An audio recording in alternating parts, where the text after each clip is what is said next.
राधे राधे, जय श्री कृष्णा। मैं सीमा सिंह बड़ों को चरण स्पर्श, छोटों को प्यार और बराबर वालों को नमस्कार करती हूँ। आज हम कार्तिक मास की पूर्णिमा के अगले दिन प्रतिपदा को अर्थात पड़वा के दिन 4 चिड़ियों की कहानी सुननी चाहिए। हमने पूरे कार्तिक मास में सभी कथा कहानियाँ महात्म्य में सुना, तो आज हम कार्तिक पूर्णिमा के अगले दिन प्रतिपदा को सुनी जाने वाली 4 चिड़ियों की कहानी सुनेंगे। इससे पूरे कार्तिक मास का संपूर्ण फल प्राप्त होगा। आइए अब हम 4 चिड़ियों की पवित्र पौराणिक कार्तिक पड़वा की कहानी सुनते हैं।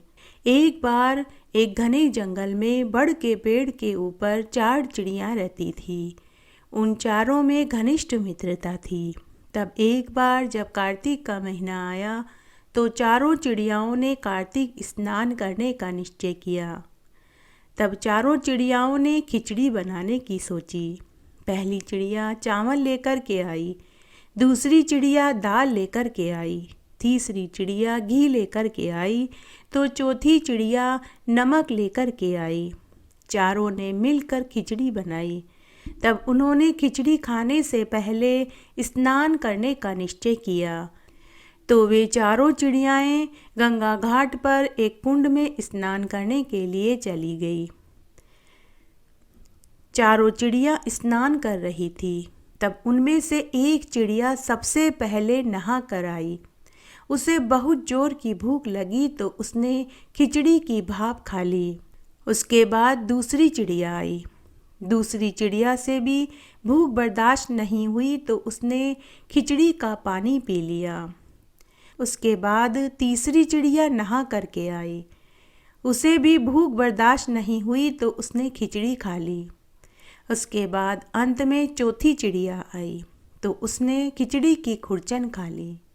इस तरह कुछ समय के बाद उन चारों चिड़ियाओं की मृत्यु हो गई।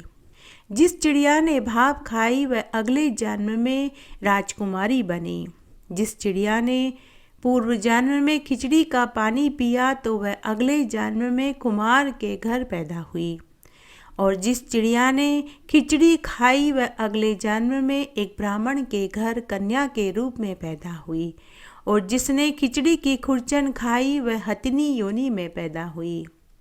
कुम्हार की लड़की राजकुमारी की दासी बनी तो ब्राह्मण की लड़की राजकुमारी की सहेली बनी। तो वह हथिनी उसी राजा के यहाँ पहुँच गई। राजकुमारी को अपने पूर्व जन्म की सभी बातें याद थी। जब वह विवाह लायक हुई और उसकी शादी होकर वह विदा होने लगी तो राजकुमारी ने अपने माता पिता से कहा कि मेरे साथ मेरी सहेली दासी और हथिनी को भी भेज दीजिए। तब राजा रानी ने कहा कि ठीक है, तुम इनको भी अपने साथ ले जाओ।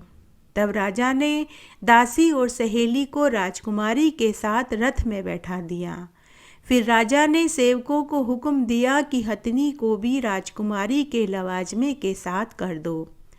तब सभी नौकर, सेवक और पहरेदारों ने हथिनी को उठाने की कोशिश करी, लेकिन वह हथिनी टस से मस भी नहीं हुई।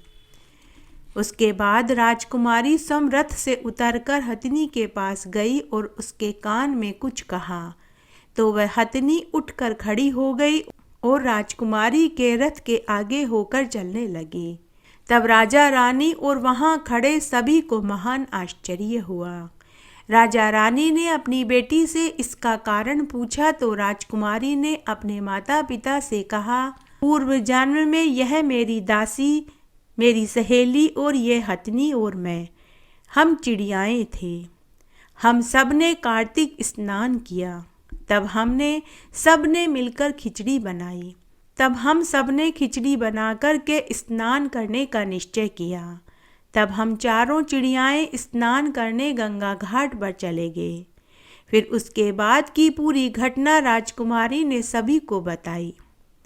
तब राजा रानी ने अपनी बेटी राजकुमारी से कहा कि बेटी, कार्तिक स्नान करने से अगला जन्म मनुष्य योनि का मिलता है और मनुष्य को सद्गति प्राप्त होती है, तो इस बार हम भी पूरे विधि विधान के साथ कार्तिक स्नान करेंगे उसके बाद राजा ने पूरी नगरी में यह ढिंडोरा पिटवा दिया कि सभी को कार्तिक स्नान, व्रत, पूजा पाठ, दान पुण्य करना चाहिए, ताकि मनुष्य को इस जन्म में सभी सुख और मरने के बाद सद्गति प्राप्त हो।